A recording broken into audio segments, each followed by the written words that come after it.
And I think, one of the things you talk about is the principle of pay yourself first.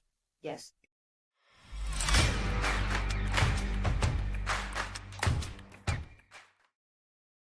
With the idea of around accounting, I just think that there's so many businesses out there that they get so focused on the idea of growth. They get so focused on the idea of these big, lofty goals. And as they do, they leave this burn stain on the ground of what their business is actually doing. And that's why I was so super excited when we first had our first conversation, because you're not just somebody who wrote a piece of software. You're somebody who's been in the trenches. You're somebody who's been in conversations with so many people around the world. I think it's 34 countries that you've been talking to people about really doing good principled books and keeping their business in the profit line. And so, Sandra, welcome to the show. Thank you. Great to be here. So I know I want to open up with this because this was a quote that I wanted to quote you here, and hopefully I don't misquote you, but you say most business owners don't have a system to plan what to do with their money before they earn it. And that's why the money controls them instead of the other way around. So talk to me about what that quote means. All right. So business owners, typically they know enough about accounting to be dangerous, but what that leaves them doing is they make financial decisions based on the balance in their bank account. And that is their money controlling their actions when it should be the other way around. And how that gets to be the other way around is to flip that story and use cash flow management and planning to not only control how much income and profit is coming in, but what they're doing with that money that comes in.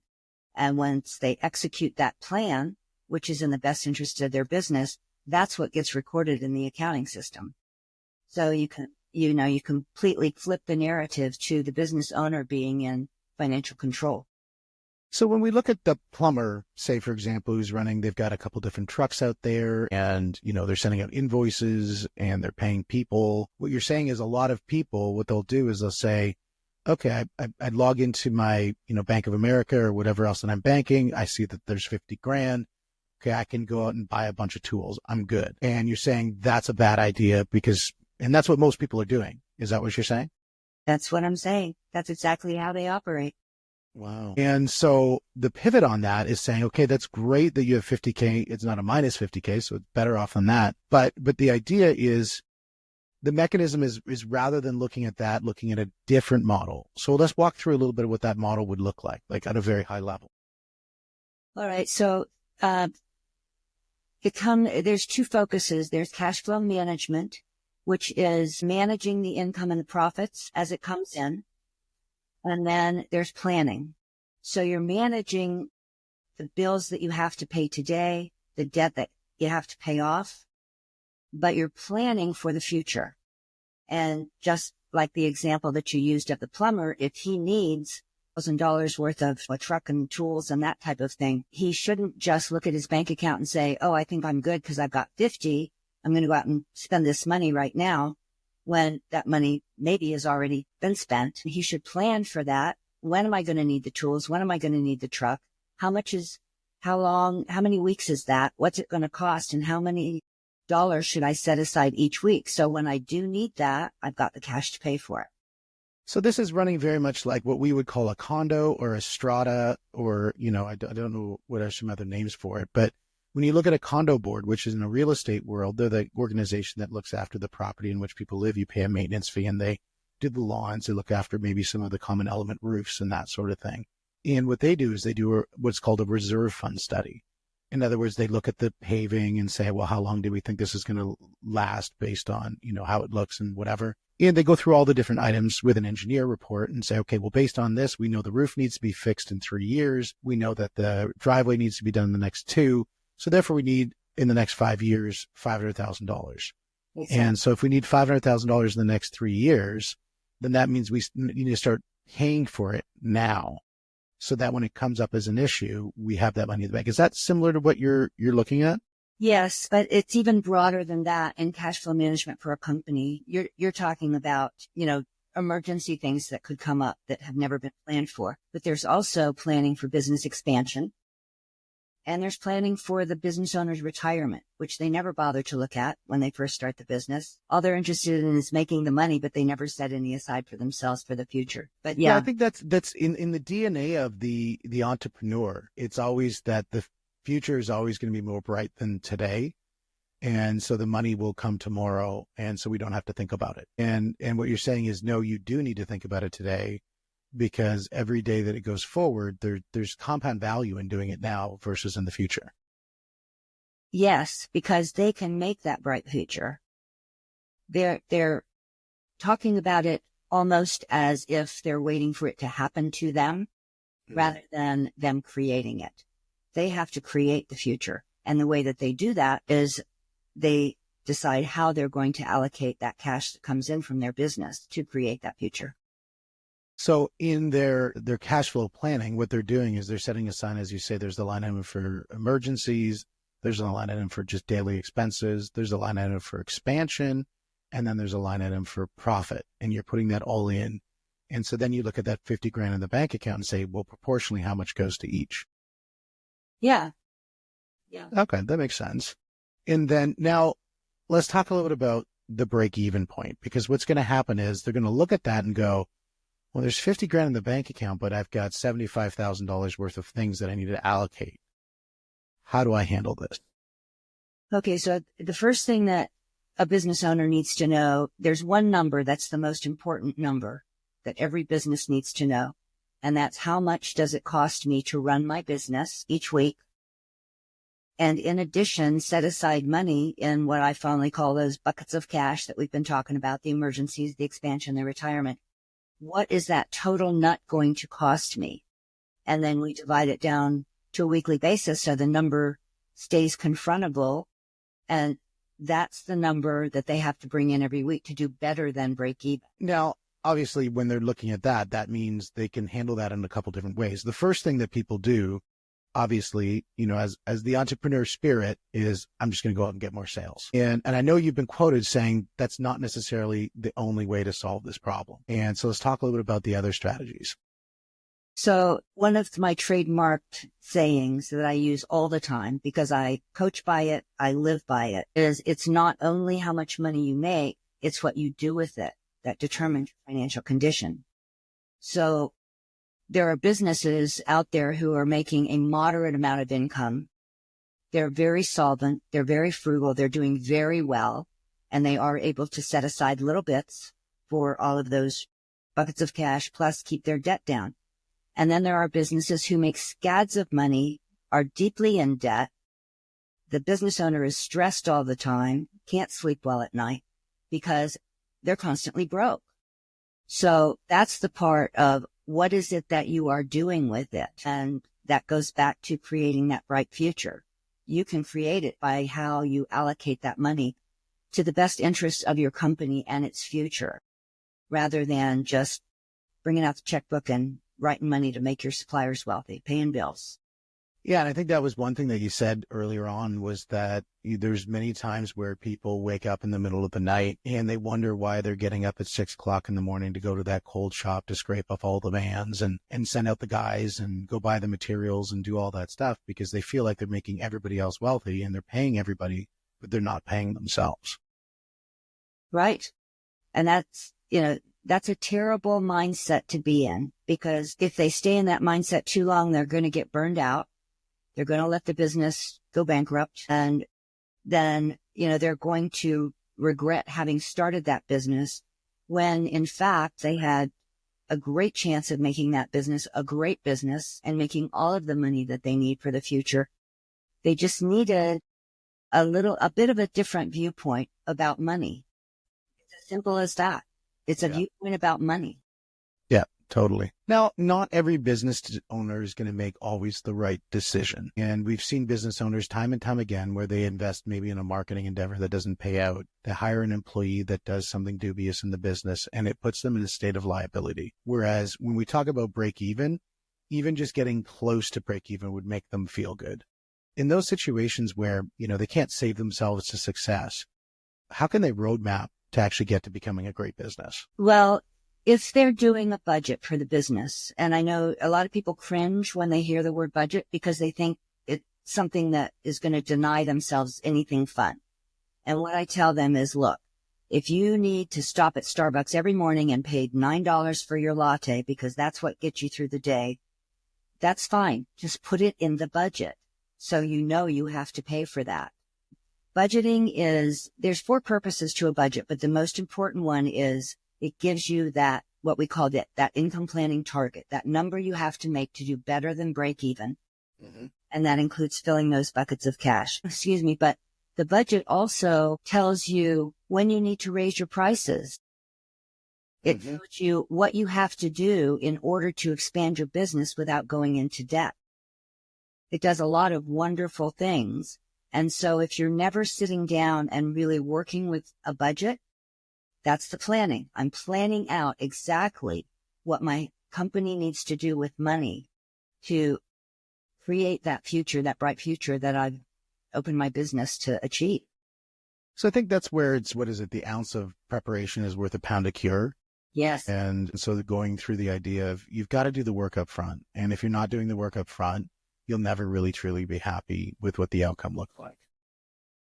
Yeah. And a lot of business owners, they're wonderful at what they do. They wouldn't have gone into business to be a vet or a baker or a podcast person like yourself unless they were very passionate about it and they enjoyed it and it made them want to get up and go to work every morning. That's what we call working in their business. Very few of those people want to work on their business. And what that means is doing the administrative stuff because it's dry. It can be boring. It's not fun.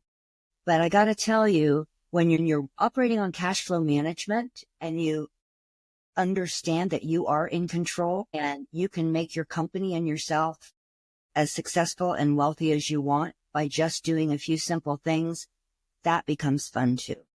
Yeah, oh, absolutely. I think when people can really tie to their purpose through what they're doing and that purpose, then they can see that start to be realized through the actions that they're taking, you get so much joy out of that. I think, I don't believe that just sitting on the couch is going to make anybody happy. I think people need to do hard things in life to be happy, because happy is sort of fleeting, where if you are doing hard things, you're probably getting more fulfillment than being happy. And I think that's worth so much more. And I think if they sit down and they go through the idea of, this is not just an exercise for my bookkeeper, this is an exercise for me being able to achieve my purpose, the reason why I've done this, gone into this endeavor, it gives them a lot more inertia in their daily activities. Yeah, that's very true. Very true. And I think, one of the things you talk about is the principle of pay yourself first. Yes. And that's very antithesis to what a lot of people look at. They're like, pay my supplier first, pay my taxes first, pay my everything else first, pay yourself first. So let's talk about the pay yourself first from a principle standpoint. Yeah, the pay yourself first.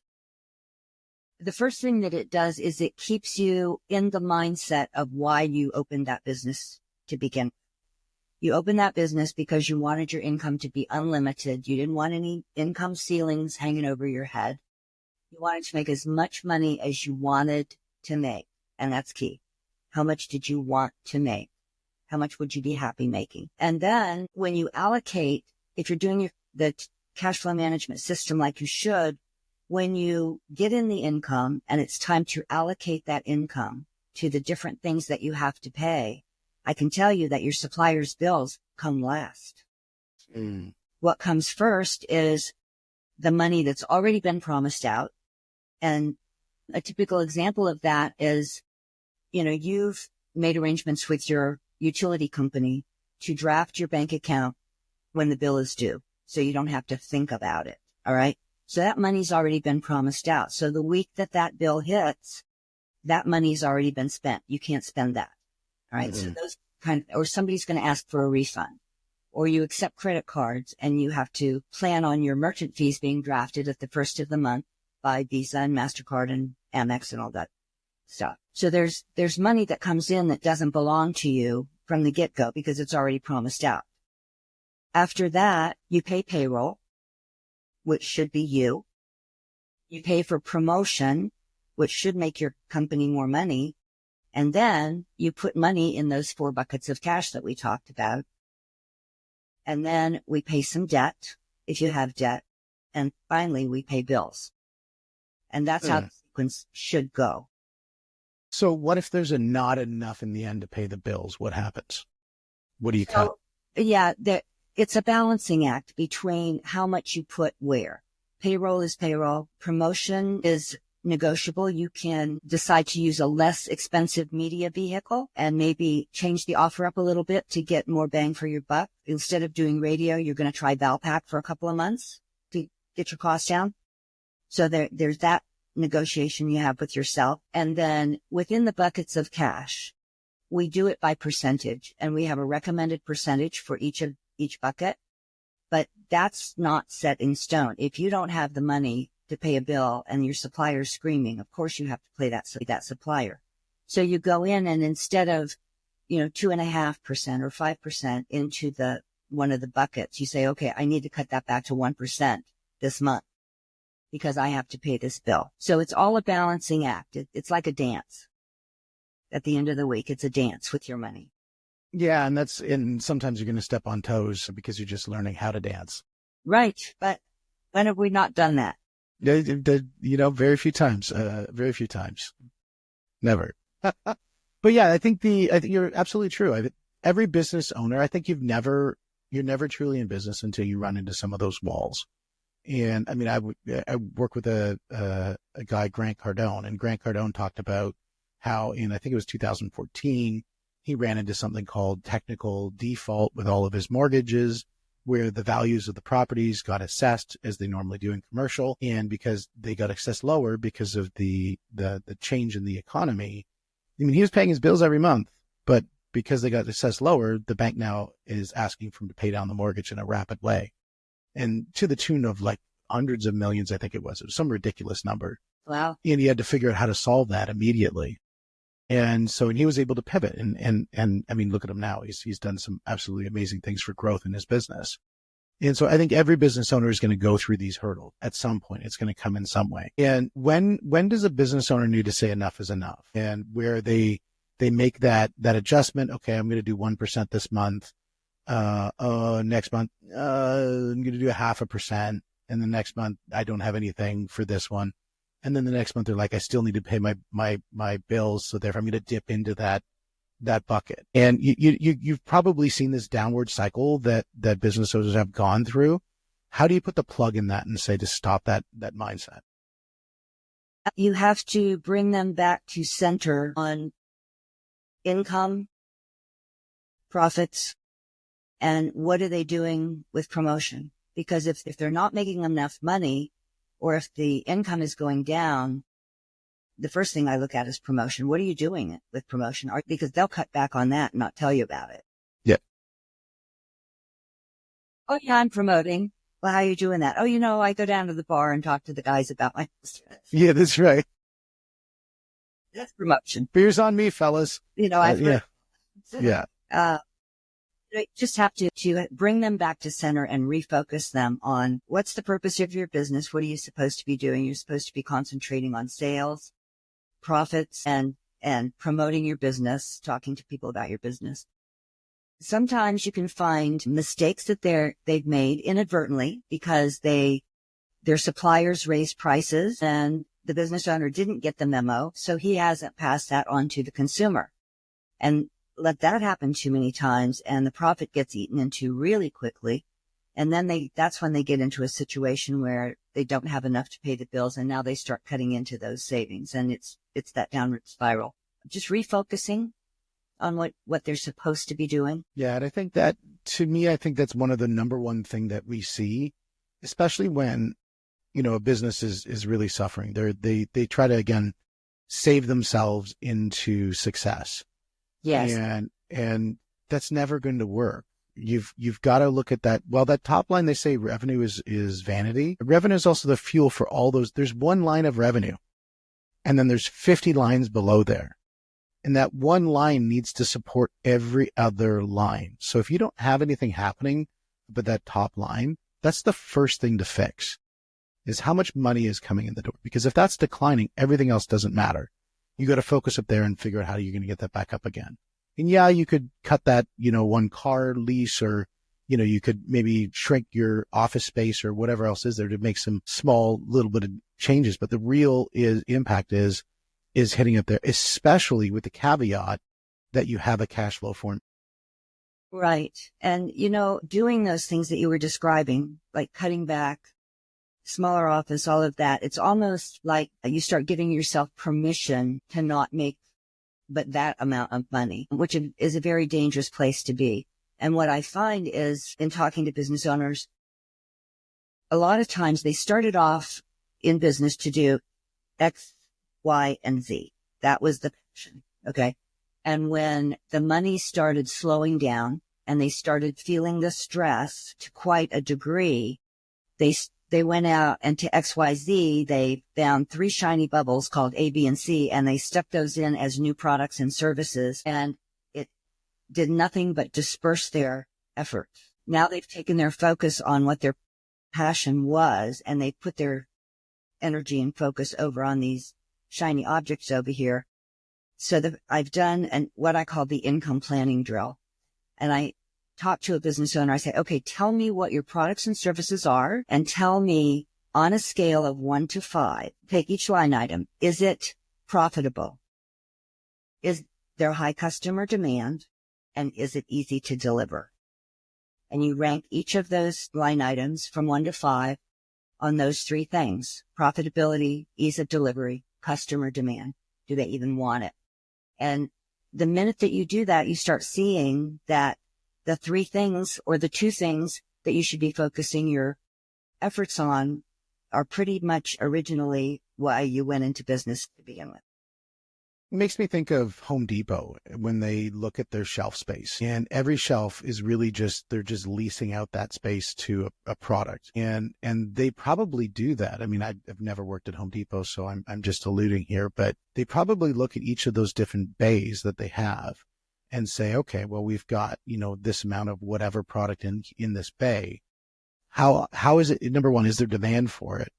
Number 2, is it profitable? Number 3, is it easy? In other words, we're not getting, warranty. We're not getting returns. When we sell the product, it leaves the door and it's done. And so they probably go through that on every single one of their shelves. And if that's the case, I know Amazon does that, for everything that's listed on Amazon. I mean, they do assessments about the ones that are moving, the ones that are just taking up virtual shelf space. And so, to the tune that they, I was talking with a guy on one of the podcasts where, some of the sellers, they're now going to bill if you don't sell anything. And so if you put something up and it's taking up virtual shelf space, they're going to send you a bill. And that's in the roadmap. And whether that's true or not, I don't know. But the idea is you have to do that within your business, is that you have to look at what is taking up shelf space, because it may be taking up mental shelf space. Like, you're just thinking about it. Like, you've got that new product that you're focusing on. You're so excited for it. But at the end of the day, it doesn't really do anything for you. And why are you spending time and energy on it when you could be focusing on the one thing that's making you money? Yeah. They need to be like the convenience store who measures the return on and inventory turns by the square inch rather than the square foot. Yeah, that's right. It's like, where are you rounding in your business? And are you rounding at the whole shop, or are you rounding at like the quadrant? Are you rounding at the shelf or the square inch? And your rounding is going to tell you how profitable you're going to be. Yeah. Yeah, I think that's interesting. I think that's very interesting. Now, when we look at looking at the idea of, great, I'm going to do some reporting. A lot of people use things like Xero or QuickBooks or all these different programs out there. And there's a lot of automation that happens in those programs where you can literally just go in, everything's sort of really kind of done for you through a lot of the technology that happens. It spits into the right, chart of accounts and everything like that. And you can log in and you just see your chart of account and go, aha, eureka, I've got everything. And I know you have a paradigm shift in the belief of doing just that and relying on the automation to make that come together. So let's talk a little bit about that process of just relying on QuickBooks or any software accounting package versus taking a look at things on a different deep dive. Yeah. Well, because I did accounting and tax preparation for almost 30 years, I can tell you that I believe the reason accounting was invented was because we have to pay taxes. Because really, an accounting program only tells you on a historical basis what happened in the past with your money. It tells you where it came from and what you spent it on. And so at the end of the year, it prints out these reports. We call them financials or profit and loss and balance sheet because your CPA needs those to prepare your taxes. That's why we do that.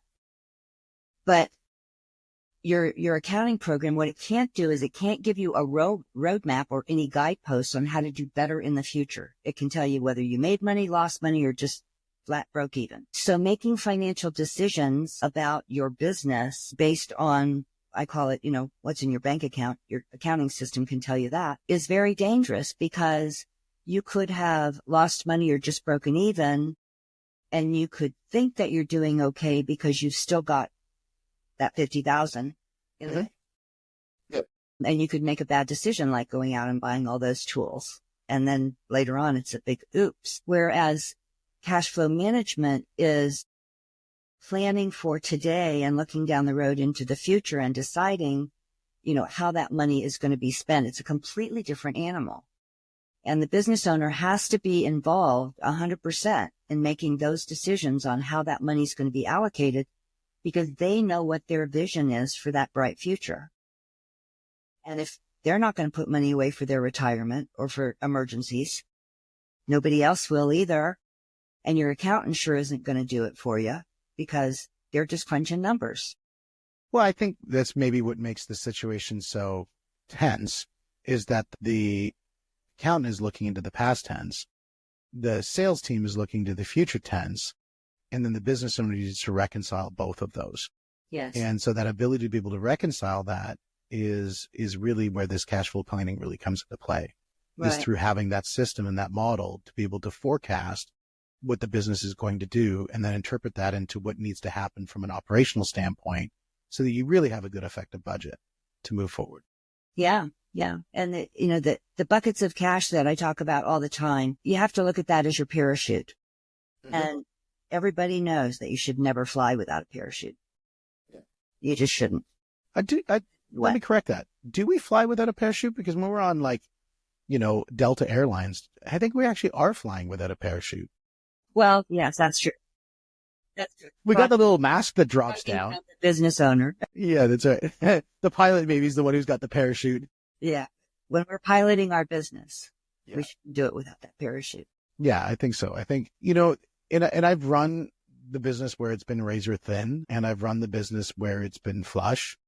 And I think when it's flush, you actually make better strategic decisions than when you're making urgent decisions because you're running on the razor. And it's so hard to make the right decisions when your back's up against the wall and the vultures are circling and the wolves are at bay and you're trying to figure out what the next 5 years look like. You're just trying to get out of that corner. And so, yeah. And, that at that point, you need to call somebody. You probably should have called him 6 months earlier. Yep. But yeah. Oh, yeah. I've gotten those calls from those people, those type of business owners. And I can tell when I answer the phone and the first words come out of their mouth and they start telling their story, how stressed they are. And their final question is, can you help me? Mm. When they're in that kind of a situation, it's just no fun for them, for their family, for their employees or whatever. So the thing that I would encourage any business owner to do is when you start feeling the pressure and you don't know how to get the pressure off, where's the pressure release? Call somebody who either is a coach, a financial coach, or who can guide you to a good financial coach. Because I can tell you a coach has no vested interest in your business and they can look from a 330,000 foot view. And oftentimes they can spot right off the bat what's going wrong. And you can't see it because you're so into the stress and you're so close to the business that you haven't been able to recognize it. And as soon as they say, well, look, just do this over here. And it's like, oh my God, why didn't I think of that? Mm. And boom, problem's fixed, or it's on its way to being fixed because changes are going to be made. So I'm a very big advocate of getting help, asking someone for help when in financial trouble. The hard thing is the industry of coaching is rife with, I'll put them as the quotation finger coach. They haven't done it. They've not done it before. They just saw that, I don't like my job as a security agent for the local, whatever. So I'm going to go out and become a financial coach. they take a weekend course and, they're affiliate to some program. And now all of a sudden they are the cat's meowing coaching and they've got no experience. How does a person, a business owner, go out and find the person who's going to give them the best advice? What are some key qualifiers that they should be asking the person who's going to be coaching? Well, the first thing they should ask is, do you own your own business, or how long have you had your coaching business? Have you been in business before? And ask them the tough questions. How did you do? Did you ever go into debt? What kind of situations have you been involved in that make you qualified to coach me? And then call your trusted, you should have a trusted stable. Every business owner needs a trusted stable of people who are experts in a wheelhouse you're not expert in. So you can call them and ask them for referrals. Do you know someone who knows about invoice factoring? I'm not an expert in invoice factoring. I know 3 people who are, that I'll give you their names all day long. Don't ask me to do it. Just call them. They're experts. So reaching out into the business community and building relationships with people who are experts in wheelhouses that you are not an expert in, especially in the financial field, is one of the best things that you can ever do for yourself, because then you've got some backup. That's part of your parachute. Yeah. Who you can call.